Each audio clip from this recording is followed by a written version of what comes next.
Então, pessoal, hoje a gente vai falar de um assunto muito importante, tá?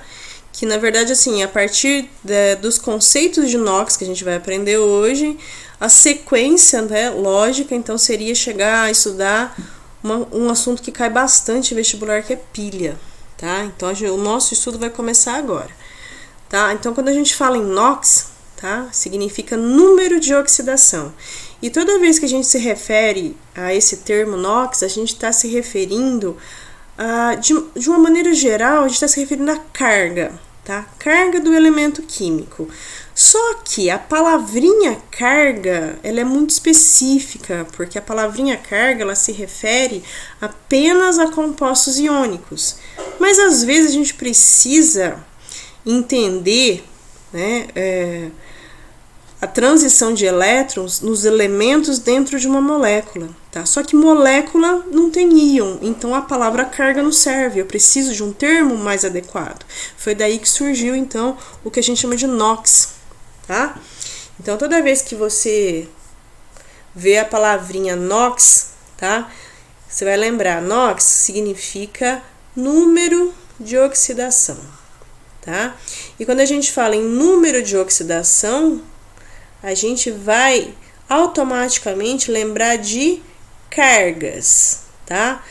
Lembra, a palavra carga nem sempre ela ela está correta, mas para a gente ter uma ideia, sim, para a gente entender do que a gente está falando, a gente pode levar em consideração essa palavrinha carga. Que nem aqui no desenho, ó, o ferro aqui é o ferro mais 2, significa que ele perdeu 2 elétrons. Então eu posso falar que esse ferro aqui tem carga mais 2, ou eu posso falar que o Knox desse ferro é mais 2, tá? Esse átomo de ferro aqui, na verdade, esse íon de ferro, né?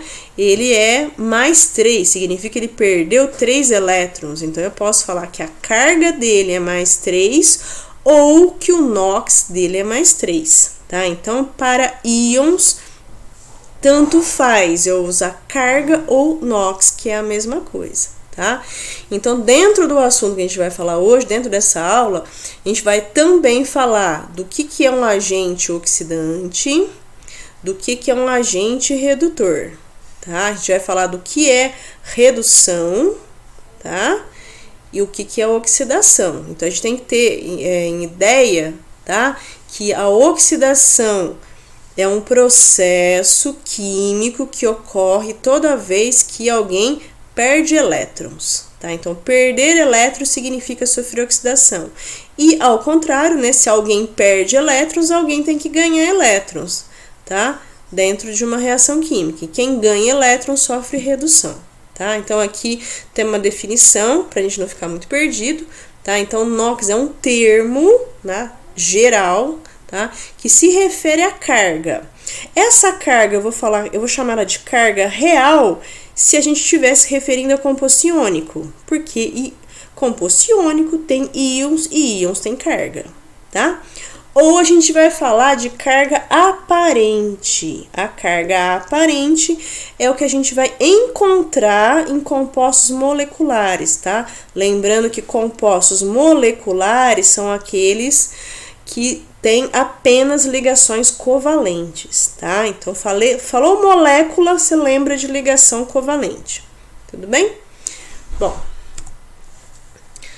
que olha só, né? Eu falei agora há pouquinho, mas aqui vamos ver com mais calma. Então, toda vez que você tem um composto iônico, você tem um cátion de carga positiva, um ânion de carga negativa, portanto, eles têm uma carga real, tá? Alguém perdeu elétrons, alguém ganhou elétrons, tá? Então, para os compostos iônicos, eu vou relacionar o Knox com a carga real. Tudo bem? Então, por exemplo, ó, só para recordar, uma ligação iônica, um elemento perde elétrons, outro ganha elétrons. Então, aqui, né, o clássico NaCl, a gente pode ver aqui o seguinte, ó, a última camada, a camada de valência do sódio, tem um elétron só. O cloro, né, o sódio da família 1A, cloro, família 7A, tem 7 elétrons na camada de valência. Então, lembra, a estabilidade para o cloro é alcançada ganhando um elétron e para o sódio perdendo um elétron. Então, existe essa transferência, onde quando o sódio perde esse elétron, né, ele vai lá para o cloro, o que acontece com o sódio? Carga positiva porque perdeu elétrons. E o cloro que ganhou um elétron, o que acontece com ele? Fica uma carga negativa. Então, aqui eu posso dizer sódio mais, ou seja, carga mais 1, e cloro tem uma carga negativa, ou seja, a carga do cloro é menos 1. Como a gente disse aqui em cima, para compostos iônicos, carga e NOx é a mesma coisa. Então, já que são cargas reais, o NOx do sódio é mais 1 e o NOx do cloro é menos 1. Tá? Composto formado NaCl. Aqui é um outro exemplo. O potássio, família 1A, tem um elétron na camada de valência. O oxigênio da família 6A tem 6 elétrons. Então, o potássio precisa perder um elétron, só que o oxigênio precisa ganhar 2. Então, não adianta eu fazer uma reação entre um potássio e um oxigênio. É onde entra o segundo átomo de potássio aqui, tá? Para realmente passar esse elétron também para o oxigênio. Então, quando os dois átomos de potássio perdem cada um elétron para o oxigênio, o que acontece? Todos eles alcançam a estabilidade, que é a regrinha do octeto. Potássio perdeu um elétron, ficou com uma carga positiva, perdeu 1, carga 1. Tá? O oxigênio ganhou 2, se ele ganhou 2, carga menos 2. Tá? Ó, presta atenção, para conseguir fazer um composto entre potássio e oxigênio, a gente usou 2 átomos de potássio. Por isso que aparece esse 2 aqui e esse 2 aqui, ó, tá? E um oxigênio, tá? Isso é um composto iônico, tá? Toda vez que eu tenho um metal, esse metal vai perder elétrons, então esse composto vai ser iônico, tá? Então, aqui as cargas reais, elas são iguais ao NOx. Potássio, NOx mais 1, oxigênio, NOx menos 2. Tá? Bom, a gente acabou de falar de ligação iônica. Vamos ver o que acontece com a ligação covalente, tá? Ligação covalente são as ligações que formam moléculas. Então, toda vez que a gente falar em compostos moleculares, você vai associar as ligações covalentes, tá? Bom, nesse caso aqui, o NOx, ele vai ser relacionado com o que a gente chama de carga aparente. A carga aparente, eu chamo ela de aparente porque não é íon, não tem íon. Então, é uma carga que aquele elemento teria se ele fosse um íon, tá? Não é, mas ele pode ter uma carga aparente. Por quê? Porque a gente precisa sempre analisar a eletronegatividade dos elementos que compõem uma molécula.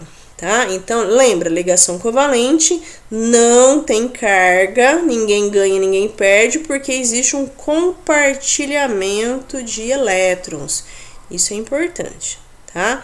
Então, a gente vai basear na eletronegatividade para entender o que é NOx e o que é carga aparente. Então, por exemplo, ó, aqui está representado um bromo ligado a outro bromo. Isso aqui representa a molécula Br2, que é a molécula de bromo, tá? Então, lembra, bromo, família 7A, 7 elétrons. O outro bromo, a mesma coisa. Ou seja, a tendência dos dois é a mesma. Cada um precisa ganhar um elétron. Então, eles compartilham. Esse símbolo aqui significa compartilhamento de elétrons. A partir daqui, você vai lá e pensa na eletronegatividade. Você vai falar assim, não, mas os dois átomos são iguais, os dois são bromos. Então, o que eu posso concluir com isso? Que elementos iguais têm eletronegatividade igual, portanto, o par de elétrons é compartilhado da mesma forma, igualmente, portanto, o NOx é 0, certo? Então, toda substância simples, eu vou ter esse raciocínio que eu acabei de fazer, tá? Eletronegatividade igual, porque os elementos são iguais e meu NOx é 0. Isso é uma regra. Bom, agora olha só. Aqui eu já tenho uma molécula diferente. Aqui é a molécula do HCl, ácido clorídrico. Nesse caso aqui, ó, Já que os elementos são diferentes, agora eu preciso ver quem é mais eletronegativo, tá? Então, de acordo com a tabela periódica, a gente sabe que o flúor é o elemento mais eletronegativo, o cloro está logo abaixo do flúor, então ele é bastante eletronegativo. Então, essa ligação, esse par de elétrons aqui, ele não é compartilhado de uma maneira igual. Pelo contrário, ó, o elemento mais eletronegativo, que é o cloro, ele vai puxar o elétron do hidrogênio para mais perto dele. Então, a representação correta seria essa aqui, ó. Então, olha só, se a gente for pensar em compartilhamento igual, olha lá, o que aconteceu com o hidrogênio? Tá sem elétron, perdeu. Não perdeu de fato, tá? Mas ele tá muito mais próximo do cloro do que dele mesmo, do hidrogênio. Então, nesse caso aqui, como a eletronegatividade é diferente entre o cloro e o hidrogênio, e a gente sabe que o cloro é mais eletronegativo, então significa que o par de elétrons da ligação está mais perto do cloro. E isso a gente pode entender como se o cloro estivesse com um elétron a mais. Estar com um elétron a mais é quase que ganhar um elétron. Portanto, eu falo que a carga aparente do cloro nessa molécula aqui é menos 1. Porque ele está puxando um elétron do hidrogênio para perto dele. Ao passo que o hidrogênio está praticamente sem elétrons. Então, é como se ele tivesse perdido um elétron. Então, o que acontece com o NOx dele? NOx mais 1, porque ele está quase perdendo, portanto, a carga é quase mais 1.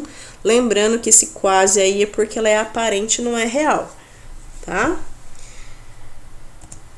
E aqui a gente tem mais um exemplo.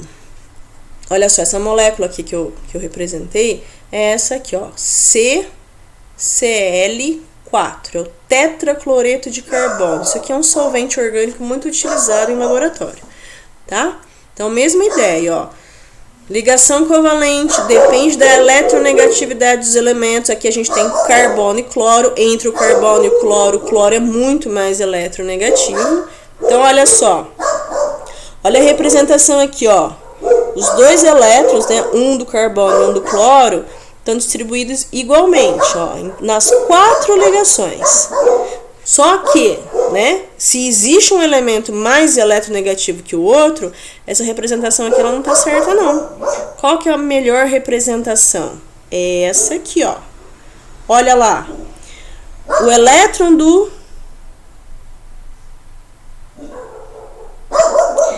Esse aqui tá errado. Droga. Esse elétron tá aqui, ó. Tá? Desculpa, deixa eu apagar, agora que eu percebi que eu fiz errado. Não sei se eu vou conseguir, não vou. Enfim, pessoal. Olha só. Esse aqui tá certo, ó. Elétron do carbono perto do cloro, elétron do carbono perto do cloro, elétron do carbono... não. Os dois elétrons perto do cloro. Certo? Igual aqui, ó. Tá? Então, essa aqui é a representação certa. Então, vamos pensar o seguinte. Desculpa pela minha falha, tá? Deixa eu até fazer mais bonitinho aqui. Cadê minha borrachinha? Droga.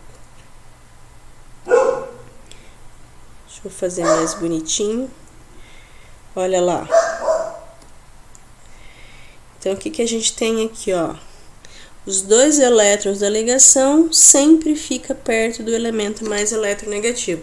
Então, aqui a gente vai entender que os 4 elétrons do carbono, que é o normal, né, família 4A, eles estão quase sendo perdidos para os cloros, cada um para um átomo de cloro. Então, quando perde, fica positiva, não é? Não tá perdendo 4? Então, NOx mais 4. Mas lembra, é carga aparente, porque isso é uma molécula, são ligações covalentes. Mas o carbono, de acordo com o nosso desenho aqui, os elétrons dele estão muito mais próximos do cloro do que dele mesmo. Então, como se ele estivesse perdendo 4, portanto, NOx mais 4. Cada átomo de cloro é como se estivesse ganhando 1. Que veio do carbono. Então, cada cloro tem um NOx menos 1. Tudo bem? Bom, essas regras aqui são bastante importantes. Por quê? A gente vai, ao longo da aula aqui, entender que tem alguns elementos, quer dizer, a maioria dos elementos da tabela periódica, a gente não tem regra, tá? Os elementos de transição, a família B, tem NOx variáveis, tá? Tem elemento, tem 4, 5 NOx. A gente vai ver que, além dos elementos de transição, que pode ter vários NOx, dependendo de com quem se liga, os não metais, eles podem ter NOx variados, tá? Por quê? Porque os não metais, eles podem fazer ligação covalente dativa, tá? E a partir do momento que existe a possibilidade de fazer uma ligação dativa, ele consegue ter mais um elemento ligado, né, aumentando a molécula. E isso mexe no NOx do elemento central, tá? Então é importante a gente olhar essas regras, porque sabendo a regra de alguns elementos, que são aqueles que aparecem na maioria das substâncias, a gente consegue determinar um elemento que tem NOx variável, mas naquela molécula específica dá pra gente entender, certo? Então, por exemplo, ó, como eu disse lá atrás, toda substância simples vai ter um NOx zero, tá? Os metais, eles aparecem sozinhos, ó. Tá? Cálcio, magnésio, ferro, apareceu sozinho, substância simples, NOx zero, tá? Os não metais, a maioria deles aparece de parzinho, é O2, N2, NOx zero, substância simples. E o gás hidrogênio também aparece de parzinho, tá? Substância simples, NOx zero. O hidrogênio, tá? Ó, as próximas regras que eu for falando, né, a gente vai excluindo a regra anterior.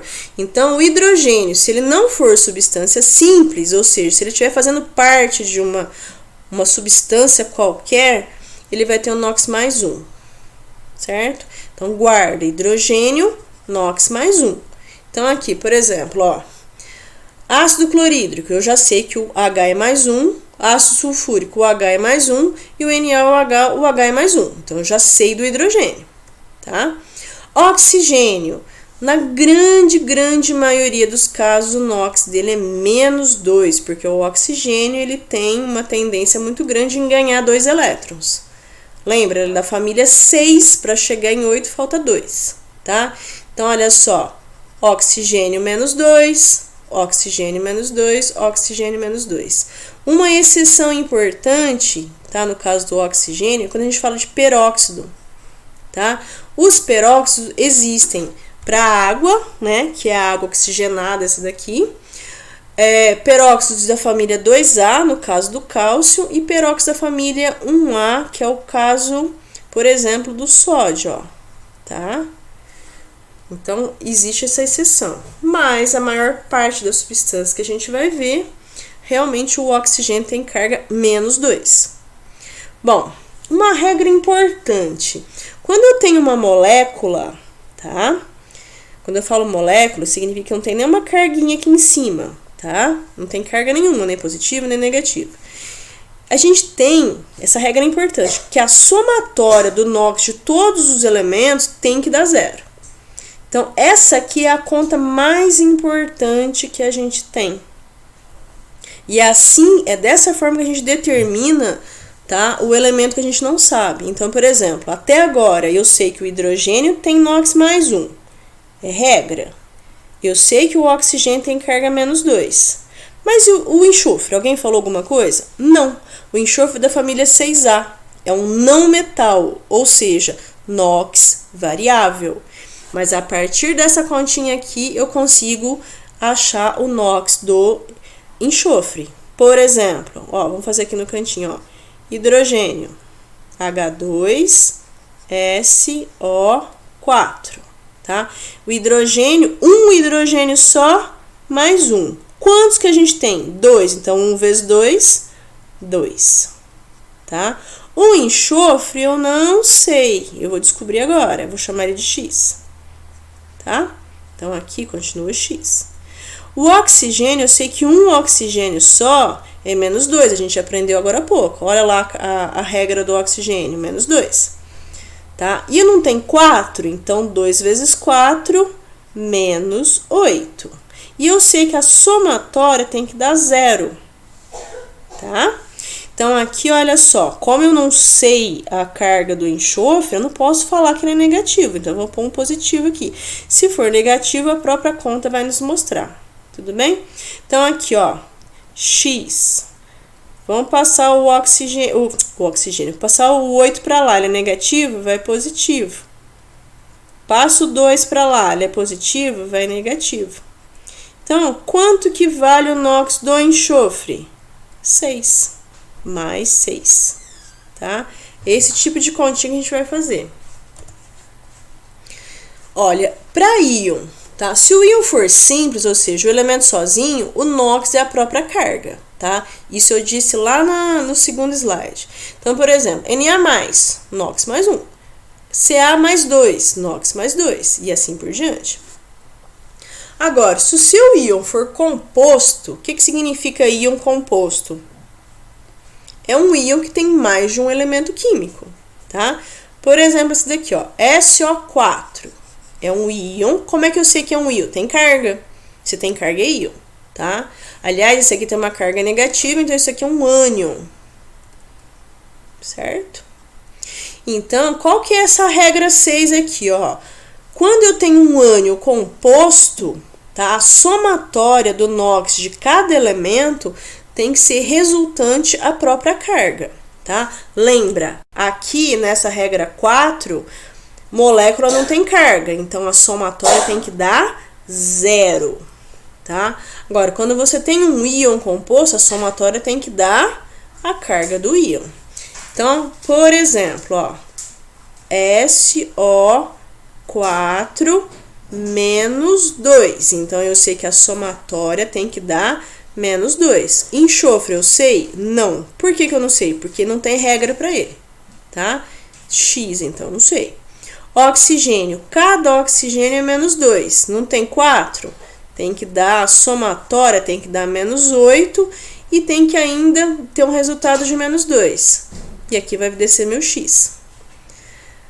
Na hora que eu fizer essa continha, esse menos 8 vai para lá, positivo, tá? E o resultado final vai ser mais 6. A gente achou o NOx do enxofre. Bom, essa aqui é muito importante, essas regras aqui, ó. Qualquer elemento da família 1A, sódio, lítio, potássio, rubídio, o NOx não varia, é mais 1. Família 2A, magnésio, cálcio, bário, estrôncio, não varia, o NOx é mais 2, tá?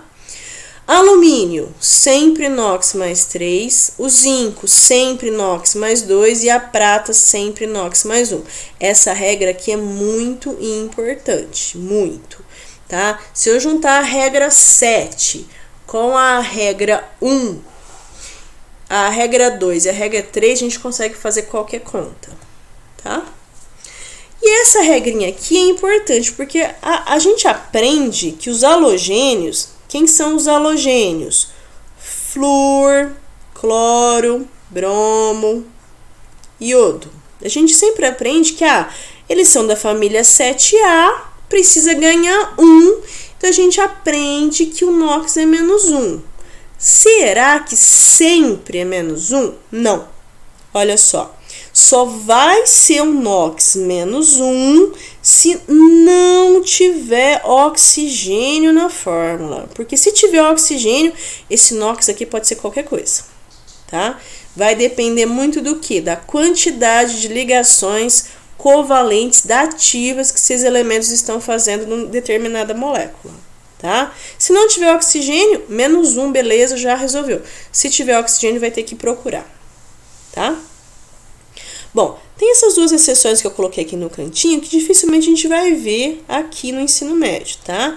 Mas existe hidrogênio negativo, que chama hidreto, tá? Então, nesse caso aqui, o hidreto é menos 1. Quando que o hidrogênio vai ser menos 1? Quando ele se ligar com um elemento, com um metal muito positivo, ou seja, família 1A e 2A, tá? E também existe aqui, ó, o OF2. Nesse caso aqui, a gente tem um sal de flúor, tá? Nesse caso aqui, o flúor é mais eletronegativo que o oxigênio, é o único caso. Então, nessa única situação, a gente vai ter um oxigênio positivo. Olha só que estranho, tá? Mas existe.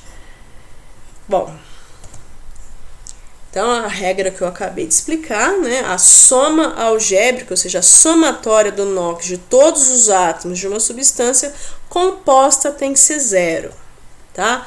Então aqui, ó, tem alguns exemplos. Então olha só. Geralmente é o átomo central que a gente não sabe o NOx, que ele é variável. Então olha só, cálcio, eu sei que é 2+, porque é família 2+, família 2A. O oxigênio, eu sei que ele é -2. Só que a gente tem que levar em consideração a quantidade do elemento que tem na fórmula. Então, aqui, ó, cálcio. Quantos cálcios que eu tenho na fórmula? 1. Então, 1 vezes +2, +2. Tá? Quantos carbonos eu tenho na fórmula? É 1 só. Então, eu vou chamar de X. Tá? E como você não sabe, você vai atribuir ao sinal positivo. Tá? Se for negativo, vai sair da equação. E o oxigênio é -2, mas a gente tem 3, então 3 vezes 2, 6, negativo. Tá? Fazendo essa continha, a gente descobre que nesse composto aqui, o carbono tem NOx +4, tá? Então, ó, se a gente fosse falar assim, qual é o NOx de cada elemento? Carbono +2, oxigênio -2 e carbono +4. Aqui é cálcio, perdão. Cálcio +2, carbono +4 e oxigênio -2. Ó, aqui, H2SO4, ácido sulfúrico. Hidrogênio, NOx +1, o enxofre eu não sei, e o oxigênio -2, tá? Então, a gente vai fazer a somatória, ó. 2 vezes 1, né, ó, 2 vezes 1, 2. Só tem um enxofre, então eu vou chamar ele de X. O oxigênio é -2 vezes 4, -8. Enxofre +6. Nessa outra fórmula aqui, ó. Sódio, família 1A, NOx +1. Só que eu tenho 4, então é 1 vezes 4, vai dar 4. Fósforo, eu não sei, tá? Então eu vou chamar ele de X. Mas quantos fósforos a gente tem? 2, então eu vou chamar de 2X. Olha lá, ó, 2X. Oxigênio é -2, mas a gente tem 7. Então, 2 vezes 7. 14. Lembra? O oxigênio é negativo, então -14. Fazendo essa continha, a gente descobre que cada átomo de fósforo tem um NOx +5. Certo? E essa aqui é a outra regra dentro dos cálculos, né? A soma algébrica do NOx de todos os átomos de um íon é igual à carga do íon. Então, olha só, aqui, ó, 2 exemplos. NH4 +1. Então, eu sei que a somatória tem que dar +1. Olha lá, tá? O hidrogênio eu sei que é +1 vezes 4, 4. O nitrogênio eu não sei, chamei de X. Então, fazendo a continha, eu sei que o NOx do nitrogênio nessa molécula é -3. E aqui é o caso do fosfato, tá? Oxigênio é -2, -2 vezes 4, ó, a gente tem 4, 4 vezes 2, -8. O fósforo eu não sei, tô chamando de X, e eu sei aqui que a minha somatória tem que dar -3, olha lá, -3. Resolvendo a continha, o NOx do fósforo é 5, certo? Mais 5. Bom, agora a gente vai usar tudo que eu falei até agora para descobrir outras coisas dentro desse assunto, tá? Então, quando a gente fala em NOx, a gente fala em reações redox. Então, a gente tem que entender o seguinte: NOx, número de oxidação. Tá. Para que será que eu preciso tanto saber o número de oxidação de cada elemento dentro de uma molécula? Por quê? Porque existem as reações chamadas de reações redox ou de oxirredução, que é a mesma coisa, tá? Toda vez que eu tiver uma reação redox, eu vou ter uma variação do número de oxidação, tá? De alguns elementos. Pode ser um elemento só, pode ser 2 ou pode ser mais. Normalmente a gente tem dois elementos variando. Variando que jeito? Tá? O NOx que eu tinha antes dele reagir, quando ele era reagente, né? E o NOx que ele apresenta depois que ele reagiu. Então a gente vai ter que comparar o NOx de cada elemento antes da reação acontecer e o NOx de cada elemento depois que a reação aconteceu. Se a gente analisar tudo isso e ver que nenhum NOx, nenhum composto, nenhum elemento mudou, a reação não é redox. É uma reação de outra classificação, como a gente já viu, né? Pode ser síntese, pode ser dupla troca, mas não é redox, tá? Então, para a gente entender, né, conseguir ver, se o exercício falar assim, olha, a reação abaixo, ela é redox, você vai ter que fazer todo esse procedimento aqui, ó. Achar o NOx de cada substância, assim como a gente acabou de ver, usando aquelas regras, acha o NOx de todas elas, tá? E compara. Olha só, aqui tá a setinha, então significa que eu vou ter que dividir aqui, ó, tá? O que eu tenho antes da setinha são os meus reagentes, o que eu tenho depois são os meus produtos. Então, por exemplo, a análise aqui mostra que o nitrogênio aqui ele é mais 5, tá? Só que a mesma análise depois, lá no lado dos produtos, mostra que o NOx é 0. De mais 5, ele diminuiu para 0, então ele mudou o NOx. Tá?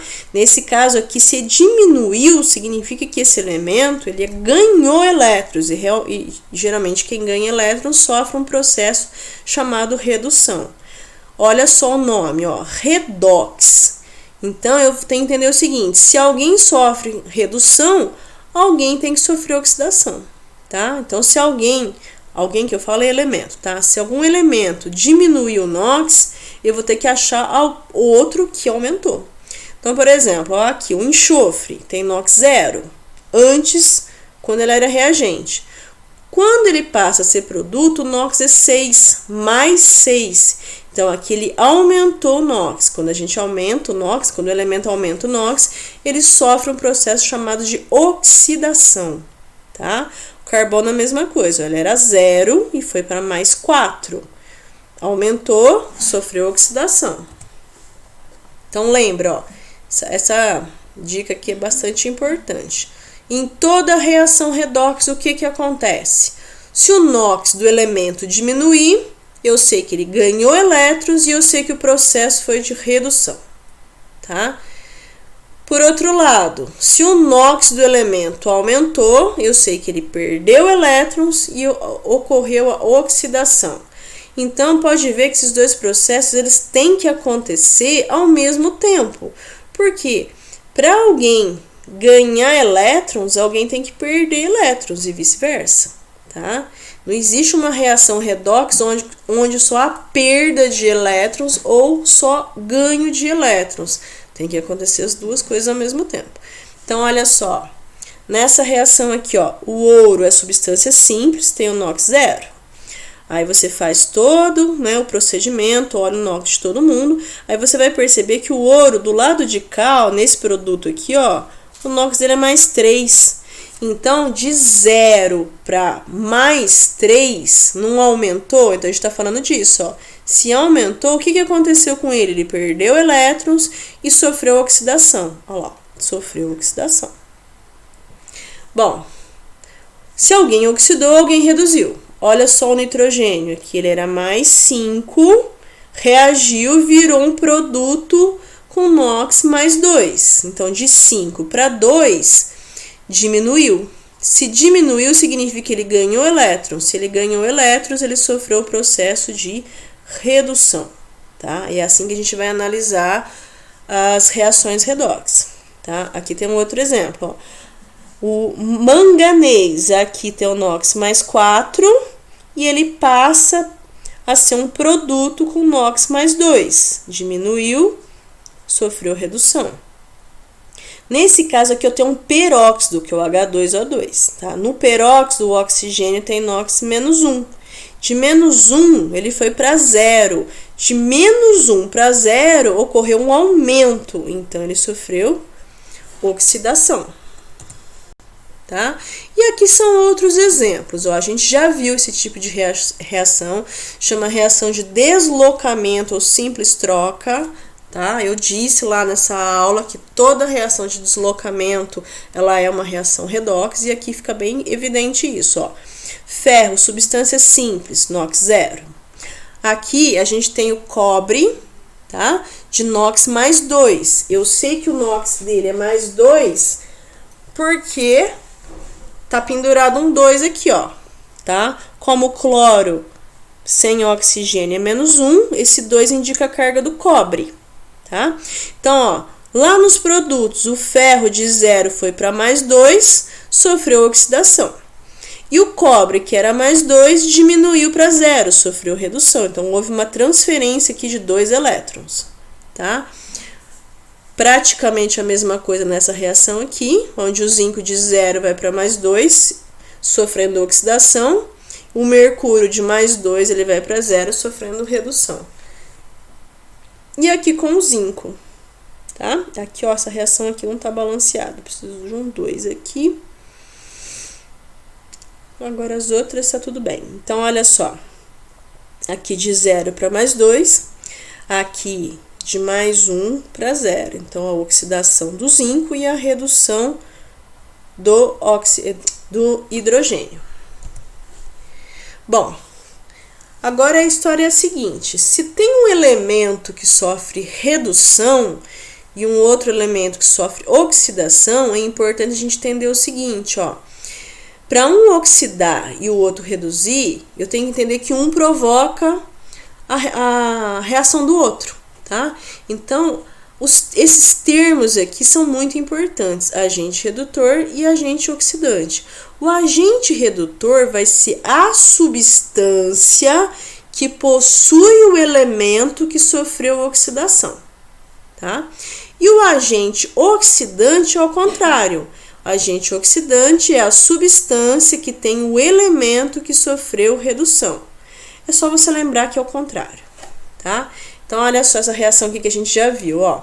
O ouro de 0, ele passa para mais 3, aumentou o NOx, sofreu oxidação. Se ele sofreu oxidação, aqui no caso é uma substância simples, então eu vou falar que o ouro, ele é o agente redutor. Olha lá, o ouro sofreu oxidação, portanto, ele é o agente redutor. No caso do nitrogênio, ó, ele era mais 5 e ele passou para mais 2. Diminuiu o NOx, o processo é redução, tá? Se o nitrogênio sofreu redução, eu posso dizer que o HNO3, ele é o agente oxidante. Ó, então, presta atenção. Quem sofre oxidação e redução é o elemento químico. O agente oxidante e o agente redutor é a substância que contém esse elemento, tá? Nesse caso aqui, né, como o ouro é substância simples, ele acaba sendo os dois ao mesmo tempo. Aqui é mais um exemplo, olha lá, ó. Ferro de 0 vai para mais 3, tá? Aqui não tem um sinalzinho, mas aqui ele é positivo, tá? Então, aumentou a oxidação, então o ferro é o agente redutor. Cloro de NOx 0, também substância simples, ele passa para um NOx de menos 1, tá? Então, diminuiu, redução. Quem sofre de 0 ele foi para menos 1, diminuiu, reduziu. Agente oxidante. Até eu confundi agora. E aqui mais um exemplo, olha só. Aqui a gente tem o alumínio, substância simples NOx 0, reage com H+, né? Como se ele estivesse reagindo com um ácido, tá? Então, ele passa de 0 para mais 3, então ele sofreu um processo de oxidação, tá? Que nem ele fala aqui, ó, ele perde 3 elétrons, porque de 0 ele vai para mais 3, então ele sofreu oxidação, portanto, ele é o agente redutor. No caso do H+, de mais 1, ele passou para 0, que é a substância simples. Então, ó, cada íon H+, recebe um elétron, tá? Só que eu não tenho um H+, eu tenho 6, tá? Então, ó, o cátion hidrônio, né, que é o H+, sofre redução. Ele tá ganhando elétrons, tá? Se ele sofre redução, ele é o agente oxidante, tá? Aqui a gente tem mais um exemplo. E aqui, tá? É o que eu vou explicar para vocês numa próxima aula, mas eu já vou aqui dar uma ideia de qual vai ser a próxima aula. É importante, ó, que nem os exemplos anteriores eu sempre disse, o fulano perdeu elétrons, o outro fulano ganhou elétrons. Só que essa perda e esse ganho tem que ser na mesma quantidade, ou seja, eu preciso sempre fazer um balanceamento dos elétrons, que é o tema da próxima aula, tá? Então, a quantidade de elétrons que foram perdidos por um determinado elemento tem que ser igual à quantidade de elétrons que foi ganho por um outro elemento. Então, por exemplo, nessa reação aqui, ó, o ferro, substância simples NOx 0, reage com o oxigênio e de 0 ele passa para +3, tá? Mas presta atenção, essa reação está balanceada, ó. Aqui o que a gente tem, ó? Eu tenho cada ferro com NOx +3. Só que se eu for contar a quantidade de ferro, eu tenho 2 ferros aqui e mais 2 aqui, quer dizer, eu tenho 4. Então, a quantidade de elétrons que foram perdidas aqui é 4 vezes 3. Então, são 12 elétrons envolvidos, tá? Então, aqui eu posso dizer o seguinte, o ferro perdeu 12 elétrons. Se ele perdeu 12, o outro elemento tem que ganhar 12. Ó, oxigênio, substância simples, NOx 0, certo? NOx 0. De 0, ele foi para -2. Mas, ó, a mesma coisa, ó, quantos oxigênios eu tenho nessa reação? Eu tenho 3 da fórmula mais um 2 do balanceamento. Então, 3 vezes 2, eu já tenho 6 oxigênio. Cada oxigênio tem NOx -2. Então, aqui, quantos elétrons estão envolvidos? 12. Se é negativo, significa o quê? Que o oxigênio ganhou 12 elétrons. Porque, olha só, o oxigênio de 0 foi para -2. Ele diminuiu, ele sofreu redução. E quem sofre redução ganha elétron. O ferro de 0, ele foi para +3. Quando o NOx aumenta, acontece a oxidação. E a oxidação indica perda de elétrons. Então, quando a gente faz o balanceamento, a gente faz exatamente para chegar nesse ponto. Eu preciso que aqui exista uma igualdade. A quantidade de elétrons que foi ganha tem que ser a mesma quantidade de elétrons que foi perdida, tá? Então, a próxima aula nossa vai ser sobre balanceamento de reações redox. Tudo bem? Até a próxima aula.